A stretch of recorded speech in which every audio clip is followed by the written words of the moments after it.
Good evening. Elvis Presley died today. He was 42. Apparently it was a heart attack. He was found at his home in Memphis, not breathing. Well, 24 years ago today, iconic rapper Tupac Shakur was shot here in Las Vegas. The rapper was shot inside of a BMW while stopped at a red light on Koval and Flamingo. And we all know the story. He then died 6 days later. Kurt Cobain, the lead singer of the enormously popular rock band Nirvana, is dead at the age of 27. Atlanta-based rapper Takeoff, real name Kershnik Kari Ball, has died, according to police, after he was shot at a bowling alley in Houston. It's hard to keep up with Sam Smith's identities, but last night's Grammys, they, as Smith now prefers to be called, identified as Satan.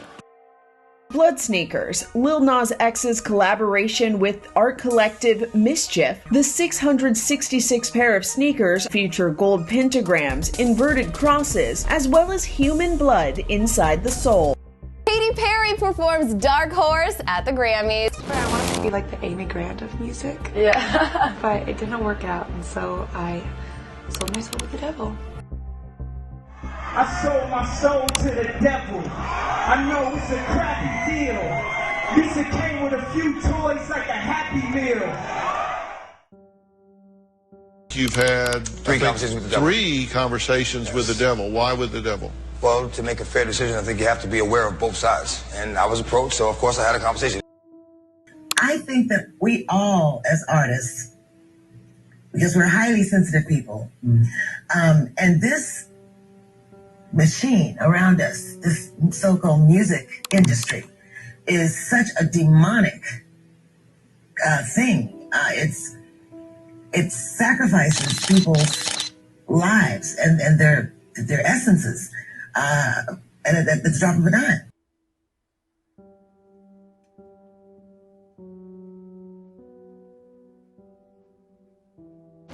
I ran around with a band that I won't name them, but a satanic rock band, and all their music was very wicked. And one day I just asked him, I said, "Where do you get those horrible songs that you write?" And he said to me, "We all get in a room and the songs just come. We know that to be automatic writing." And he said, "The songs just come, we write them down, we record them, and then we take the master tape to a witch coven and they pray over it, so that when we press the records and they go into people's homes, demons go home with each record."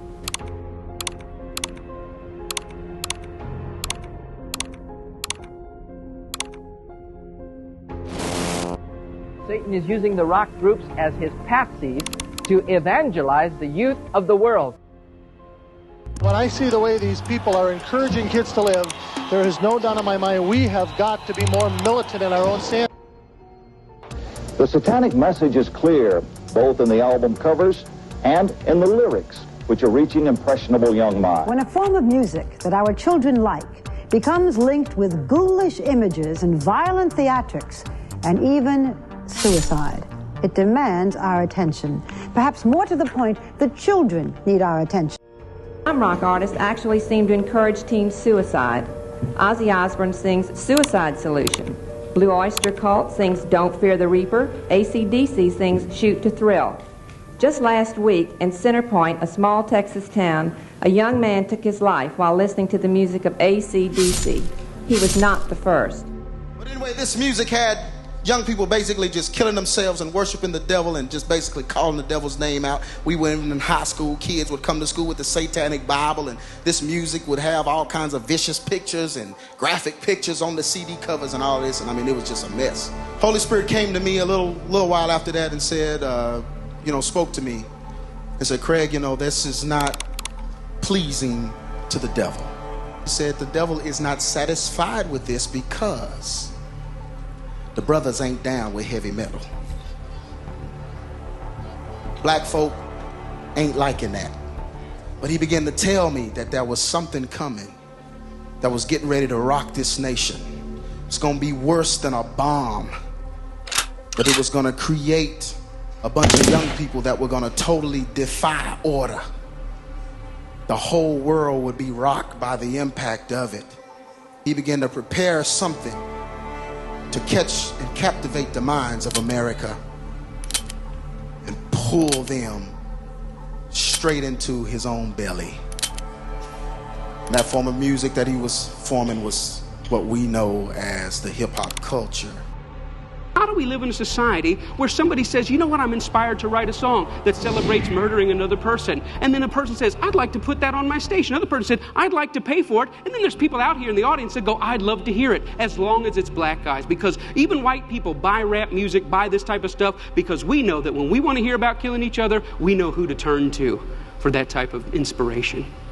We call it our music. We say we own it. White people buy more rap than black people. Yeah, but we're very careful to turn it down at the stoplight when other black people are there. Why? Because we know we're just pretending. For them, it's more authentic and real. The reason why Satan has to deceive us and get us into entertainment and cause us to be so focused on what Lil Wayne said and what the Grammys are doing, and we supposed to be praying, but we focus on that because he knows if we ever wake up to the true agenda, we'll start praying. Prayer is what destroys the enemy's works. Yeah, but if you follow the money, you go high enough, you start to see, okay, let's take rap music. Same people who own the labels own the prisons. Now it seems like they're making it cool to be drinking lean and syrup. So why sign an artist that would promote that? It's opportunistic. Yeah, I got people to feed. I got a business to run. The master is a tape about as big as the top of this podium that looks like an overgrown 8-track that the album is cut on and is placed in a machine that produces and presses the records and the 8-tracks and cassettes that you buy. After it's been recorded, it's taken in.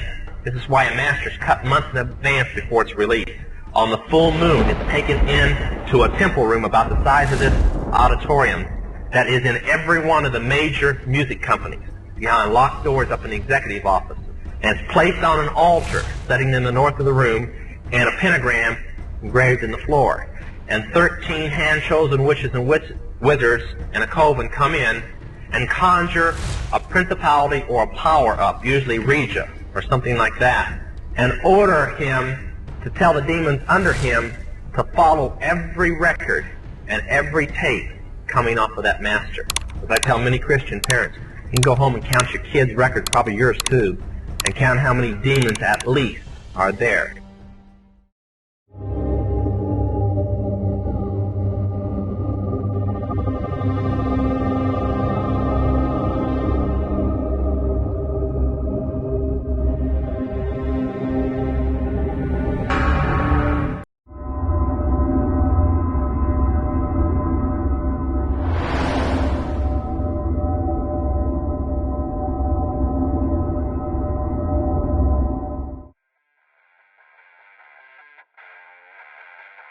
Music is a powerful force that shapes our culture and influences our lives. But what happens when the beats we love carry a darker message?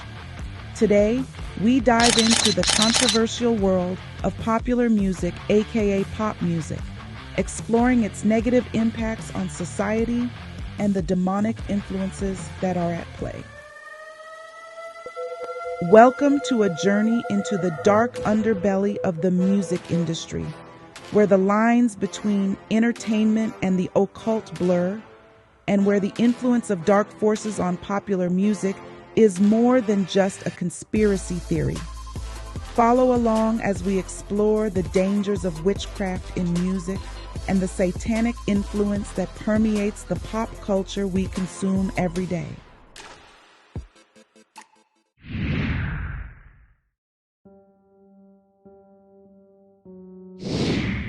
The idea that demonic forces influence music artists is not new.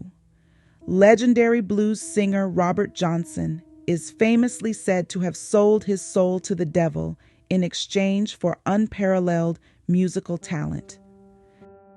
Down in Jackson, Mississippi, where Robert Johnson, the father of the blues and rock and roll, got his demonic ability to play the music that now has evolved into what we got now, this witchcraft music that we got now. And that's why every other artist must do the same thing. This tale of selling one's soul for fame is a recurring theme in the music industry.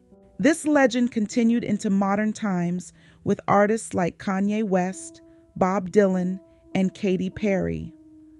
While performing on stage, Kanye West bragged to his fans about selling his soul to the devil. I sold my soul to the devil. I know it's a crappy deal.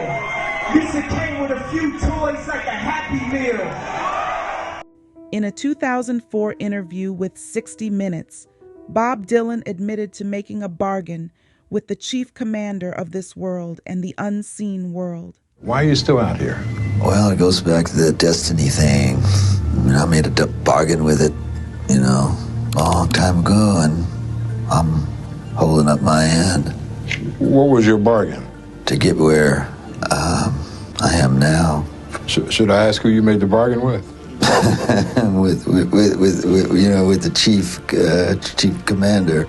On this earth? And on this earth, and then in the world we can't see.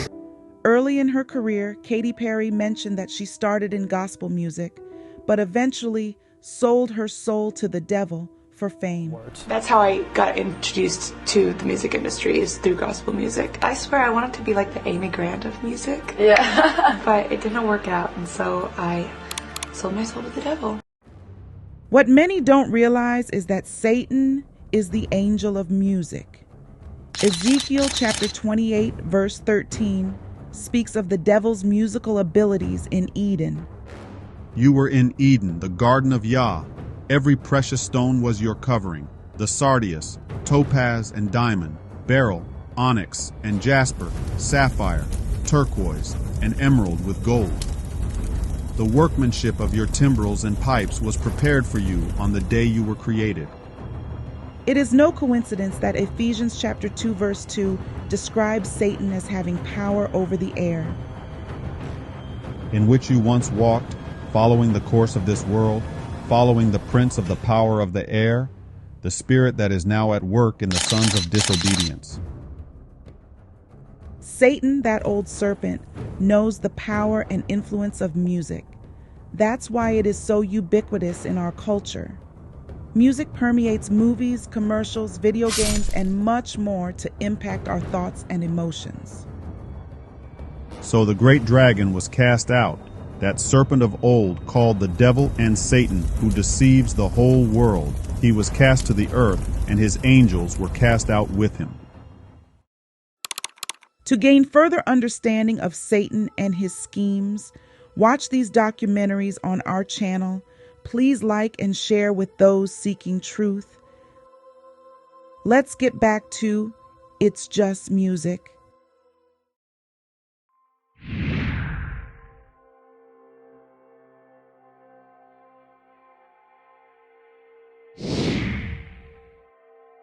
The Beatles' infamous Sgt. Pepper's Lonely Hearts Club Band album cover features Aleister Crowley, a well-known occultist and devil worshipper.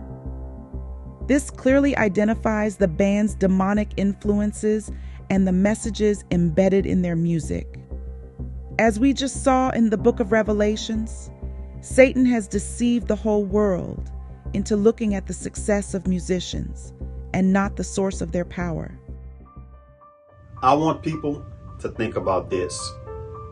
One of Satan's greatest deceptions was making people believe that music is harmless. It's just art. It's just music. And Satan has fooled everyone, all races. It doesn't matter, white, black, all income levels, rich, poor, all age levels, old, youth. Satan is specifically targeting the youth. I was watching this program on television just the other day. This story was about a young high school girl. She came from an upper middle income family. She was intelligent. She was bright. She didn't hang around a bad crowd. This young lady got a 30 on her ACT scores, so she was very intelligent. She had a bright future ahead of herself.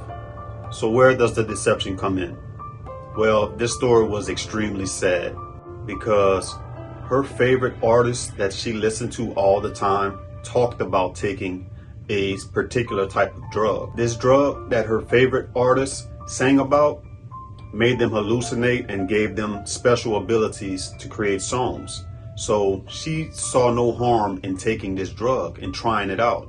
And I want to show you guys this. This drug was no bigger than this sheet of paper. Now I want you guys to remember, this young lady had a 30 ACT score. She died from experimenting with this drug. Oh my God, her lips are blue and I don't feel off. Now, who was her favorite artist that planted the seed in her head to try this out? It wasn't a new artist. It wasn't a contemporary pop artist. She got this idea from the Beatles, a band that was popular 40, 50 years ago. So you see, Satan and his demonic message reverberates throughout all generations. This rise in occultism and Satanism in pop music can be attributed to multiple generations believing lies about Satan, such as the notion that Satan is more powerful than the Most High God.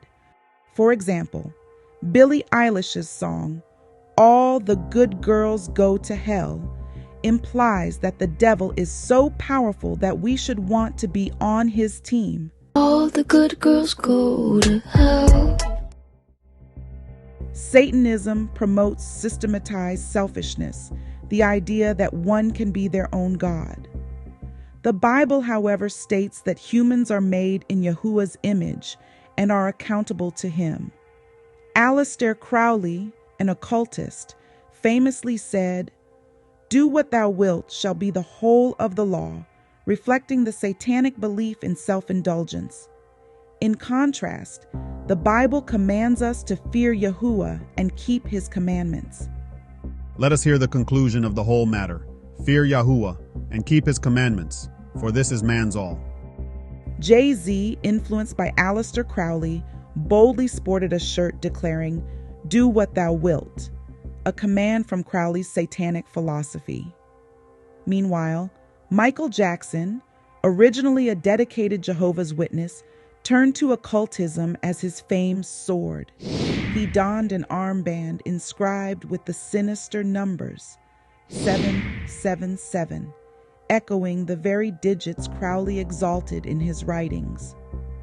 The music world is full of artists involved in the occult. Drop their names and share your thoughts in the comments below.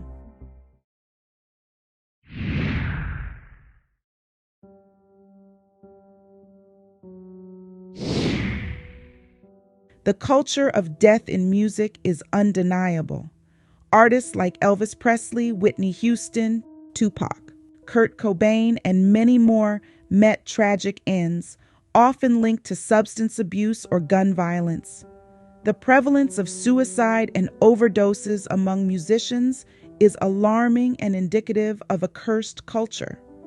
The cultural acceptance of violence, drugs, and death in music is alarming. 2 Timothy chapter 3 speaks of perilous times, where men will be lovers of themselves and despisers of good. But know this, that in the last days perilous times will come, for men will be lovers of themselves, lovers of money, boasters, proud, blasphemers, disobedient to parents, unthankful, unholy, unloving, unforgiving, slanderers, without self-control, brutal despisers of good, traitors, headstrong, haughty, lovers of pleasure rather than lovers of Yah, having a form of godliness but denying its power. And from such people turn away. This prophecy seems more relevant than ever in today's music scene.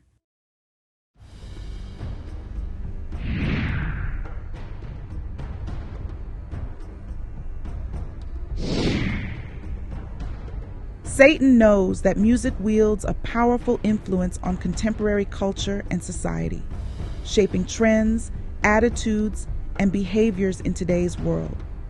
Most importantly, he knows how music influences our youth. Music artists play a crucial role in influencing youth culture and societal norms, serving as idols or Pied Pipers for millions of fans around the world.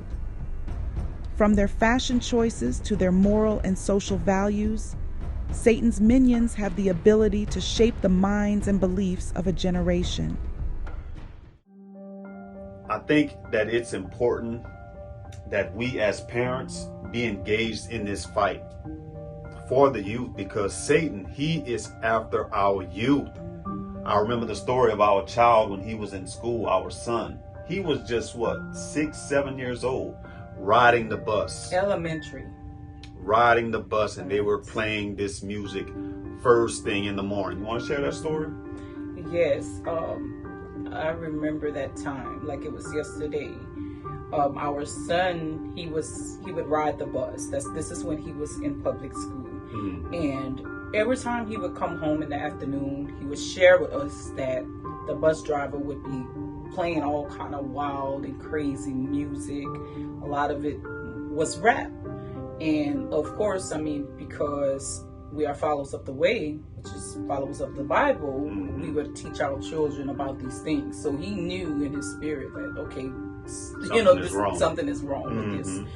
And he said a lot of the children would be wilding out on the bus and just rapping out the songs. And he would come back and tell us about the vulgar language that was in these songs. And this was first thing in the morning. First thing in the morning. Yes, before these children even go to school. So this is the type of thing that was on their minds before they even got off of the bus. This was programming their minds before they even started school. Yes, and the bus driver was just pumping it up and had the music loud and nodding his head. And for him, that was him getting his enjoyment, but at the same time, it was for him not to have to worry about the children. So just let the music entertain them. And I remember, one time he came home and he was like, he started telling us like, Mom, Dad, like the music, it's just getting crazier and crazier. And then he started telling us the type of things that he was hearing. And these things were so vulgar, you all.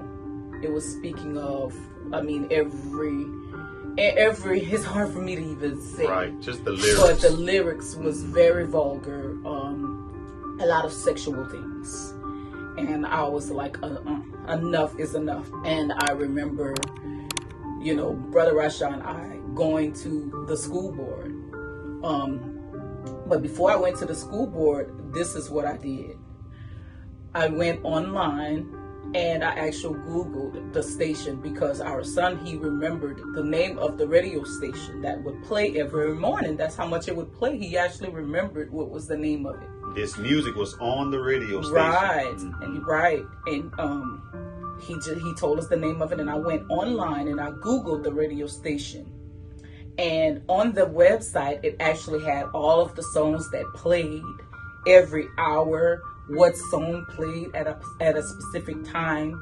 And you can actually click on the song and they had all of the lyrics. I was just amazed to see that. I was actually excited that I seen that because I was like, I'm going to have proof. I can, of course, a child can come and tell us things, but the school board, because I was going to the school board, they could have told me anything. They could have said, well, it's his word against the bus driver. Right. And the bus driver could have lied about it. But I actually went and I printed the lyrics. I printed the hours, like in the morning time when they're normally on the bus. I printed it all around those times. And when Brother Rasha and I read those words, those lyrics that was in these songs, it was vulgar. Everything, any kind of derogatory thing about, I'm trying to keep it clean, but I mean, this is what this content is about. It was very vulgar. And I was so mad about this when we called, because on first they didn't want to listen to us. And I was like, you guys better do something or I'm going to go on the bus and turn the music down myself. Oh, right. You the one called on. Right, I knew you was involved. Right. I just didn't remember how. You called first before me going in with the evidence. And they said, sir, you better not. We're going to call the cops on you. You so I had to step back a little bit and we went about it. Our sister Abigail did it. So right. He wanted to go on the bus and turn it down. Turn it off. So I remember us going there. I brought the information with me and I remember going inside that room, and I actually held the papers. I didn't let them know that I had the papers because I wanted to see how far it was going to go and what the superintendent would actually say. And he was like, as I was telling him what was going on, I was telling him the hours it was being played, and he was like, to be honest with you, I think that the bus drivers, they do that for fun, to entertain the children. And I really don't see any harm in that. It was him and it was another person in the room with us. And they was like, we don't see the harm in that, it's just music. And most of the time, these bus drivers just do that to entertain the children so that, they don't, to prevent anything from happening on the bus, like any fights or arguments, this and that. And I say, oh, okay. I say, well, it's harmless. I say, let me show you something. I pull out the papers. And I actually told him, I said, this is the station that the bus driver plays every single morning. I said, these are the hours that the children are on the bus. I want you to see the songs that's being played around that time. And I said, I even printed out the lyrics for you to see what is being said when these children are going to school. And when I tell you, when that superintendent read what was being said in these songs, when I tell you his jaw dropped, he could not believe it. He was like, I'm so sorry. This is definitely unacceptable.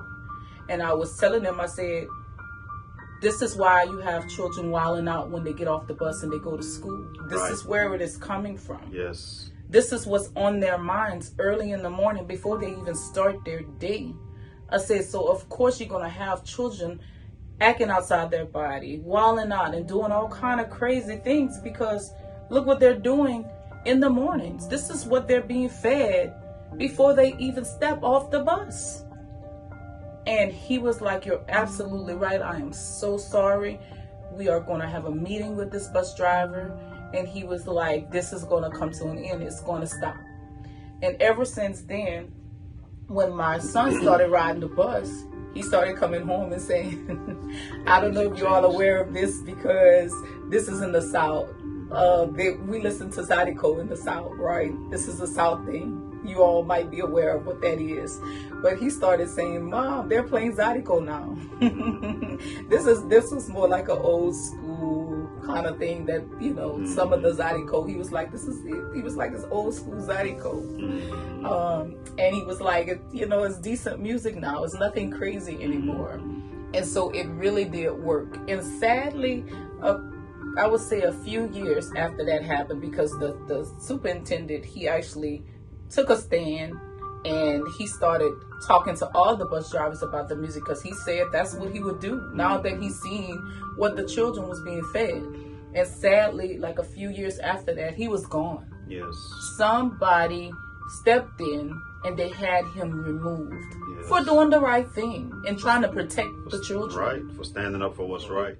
It's just important as parents that we engage in this fight, because if not, this is what's going to happen. Our kids are going to constantly be fed this stuff. We have to monitor this stuff. Yes. Because Satan, he is after the youth.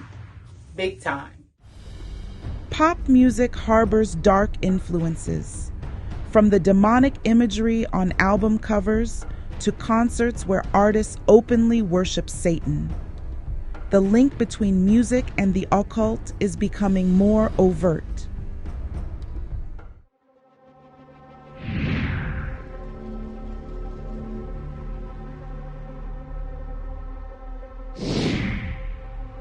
Another disturbing aspect of the influence of Satanism in the music industry is the notion of musicians channeling spirits that overtake their bodies during performances.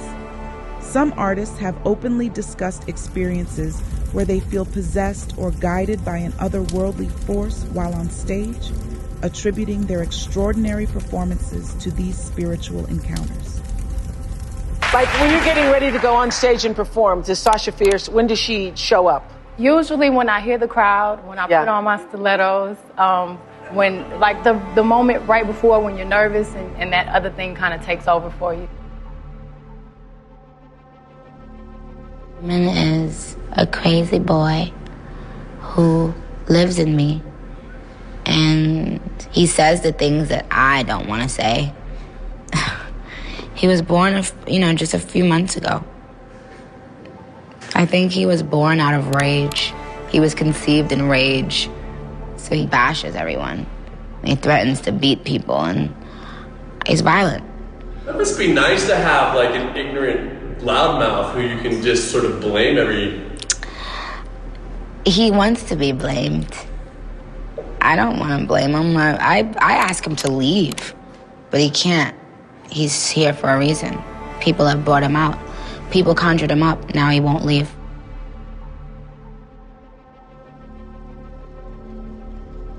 Like I say, to each his own, you know? I know. You look at her. She's so sweet. Hey, she powerful too. Yeah, I did magic on my brother yesterday. Don't talk, sweetheart. It's okay. You're a silly man. I can talk to kids. She powerful. I know. Cause you know, that's a lot of people right there. She's sweet to kids, I swear. Hey, why you don't never just talk for yourself? Why you always talk to your community? You know, you supposed to give them the orders. They don't supposed to give you the orders. You the controller. You know, I got 10,000 angels right now. I got 10,000 angels in here with me right now at my command. You're rude, just a little. I sacrifice. You, I know. I will too. I said I will Say too. What? It's hard. That's a hell of a journey. 42 days, no food. No food. That's a hell of a journey. I know ain't it about to is. get small. Felt like I was going crazy after that. Different. Everybody know what it take. Everybody ain't willing to do what it take. I'm over 3,000 years old. I'm up in rank. In today's music industry, several artists have admitted to incorporating witchcraft and spells into their music, claiming to cast spells on their listeners. Taylor Swift, known for her hit songs and massive popularity, is one such artist. Swift's music video for Willow features witchcraft imagery, and she has openly talked about the song being akin to casting a spell to make someone fall in love. Beyond these individual admissions, there's a broader pattern of satanic and pagan influences in the music industry. What really, really woke me up and let me know, like, okay, the enemy is involved in this kind of music. I'll never forget there was I had to perform, and I was performing with this famous rapper. I actually opened up for him, and I was, got on the stage. I began to rap and do my thing. And while I was rapping, everybody was feeling it, and everybody liked it. And even this person, he was like, man, he shook my hand even afterwards that I got done. Like, man, you did a great job. And now it's his turn to get on. And so after I got off, I stood in the back of the club and I saw him get on, and he began to perform. And there was this voice that came to me. And again, I know the voice now, but at the time I didn't know the voice. I just heard something and I listened. And this voice said, I need you to go back. I need to go to the back of the club. I need you to stand on the back wall and watch. Literally, my eye opened to the spirit world. The moment that I said I was going to do what this voice was telling me to do, it was as I got activated. And my eyes opened to the spirit. I see these dark shadows come out of this rapper's mouth and enter the people that was in the club. The women started getting more like seductive and promiscuous, and then the guys started getting more angrier and rowdy, and like the next thing you know, gunshots happen in the club and we run. Artists like Lady Gaga and Beyonce often involve the use of occult symbols, ritualistic performances, and lyrics that glorify witchcraft and rebellion against biblical values. This trend isn't just about individual beliefs, but reflects a deeper cultural shift. As our society becomes more secular, themes of witchcraft and the occult become more mainstream. This shift can desensitize young listeners to these dark themes, subtly altering their values and perceptions.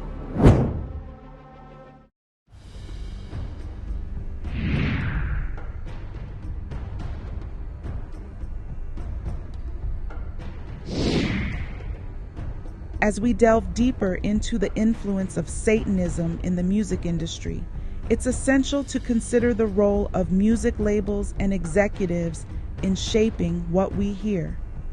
Music labels strategically promote certain types of music, steering the public towards themes of rebellion, immorality, and even Satanism. Many believe that artists have complete creative control over their music, but that's not the reality. Music executives and producers play a significant role in determining which songs get released and promoted. This control can lead to the propagation of specific messages and themes. The industry can subtly influence listeners, especially the younger generation, leading them away from the Bible and the Word of the Most High.